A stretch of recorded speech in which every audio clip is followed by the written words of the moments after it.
Lisa స్నానం చేస్తూ ఉంటే ఆమెకి షవర్లో హిడెన్ కెమెరా కనిపిస్తుంది. దాంతో ఈమె వెంటనే తన మరిది అయిన జాక్ ని పిలుస్తుంది.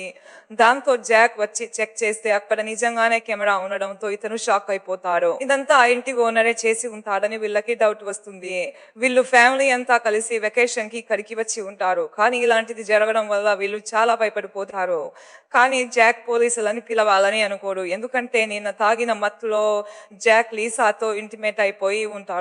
పోలీసులు కానీ ఇక్కడికి వచ్చారంటే వీళ్ళ గురించి నిజమంతా తెలిసిపోతుందని భయపడతాడు. దాంతో జాక్ రేపు ఇక్కడ నుంచి వెళ్ళిపోదాము అని అంటే దానికి లీసాకి చాలా కోపం వస్తుంది.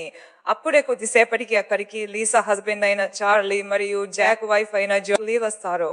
దాంతో జాక్ లీసాతో ఏమి జరగనట్టు నార్మల్ గా బిహేవ్ చేయని చెప్తారు. ఆ తర్వాత అందరూ మాట్లాడుకున్నాక జూలీ స్నానం చేయడానికి బాత్రూమ్ కి వెళ్తే అక్కడ బాత్ టబ్ పని చెయ్యదు. దాంతో ఇంటి ఓనర్ రాగానే అతనంతా చెక్ చేస్తూ ఉంటాడు. అప్పుడే లీసా అతని పక్కకి తీసుకుని వెళ్లి షవర్ లో నువ్వే నా కెమెరా పెట్టింది అని అడిగితే దానికి ఆ వ్యక్తి నేను ఎలాంటి కెమెరా పెట్టనే లేదు అని చెప్పి అంటారు. దాంతో ఆమె ఆ కెమెరాని చూపించగానే ఇతను వెంటనే పోలీసులను పిలుస్తాను అని చెప్పి ఫోన్ చేస్తూ ఉంటే ఆమె అతన్ని ఫోన్ చేయకుండా ఆపేస్తుంది. అప్పుడే బయట నుంచి వెళ్తున్న లీసా హస్బెండ్ చార్లీకి తన వైఫ్ ని ఇంటి ఓనర్ సతాయిస్తున్నాడు అని అర్థమయ్యి లోపలికి వెళ్లి ఆ ఇంటి ఓనర్ ని బాగా కొట్టేస్తాడు. కొద్దిసేపటి తర్వాత చూస్తే ఆ ఇంటి ఓనర్ ఆ దెబ్బలకే చనిపోయి ఉంటాడు.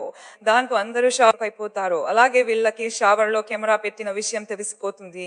కానీ అసలైన నిజం ఎవరికీ తెలియదు. దాంతో లీసా దీన్ని ఒక యాక్సిడెంట్ లాగా క్రియేట్ చేద్దాం అని అంటుంది. ఆ శవాన్ని తీసుకుని వెళ్లి బ్రిడ్జి నుంచి కిందకి వేసేద్దామని అంటుంది. కానీ దానికి జూలీ ఒప్పుకోదు.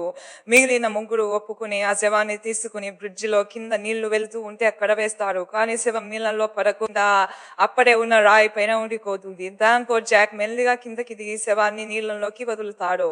మరోవైపు జూలీ ఇంట్లో ఒంటరిగా ఉంటే ఆమెకి ఏవో సౌండ్స్ రావడంతో పైకి వెళ్లి చూస్తే టీవీలో తన భర్త మరియు లీసా ఇద్దరు కలిసి స్నానం చేస్తున్న వీడియో ప్లే అవుతుంది. దాంతో వాళ్ళిద్దరు పోలీసుని పిలవడానికి ఎందుకు ఒప్పుకోలేదు ఈమెకి అర్థమైపోయి ఈమె కోపంతో ఇల్లు వదిలేసి వెళ్ళిపోతుంది.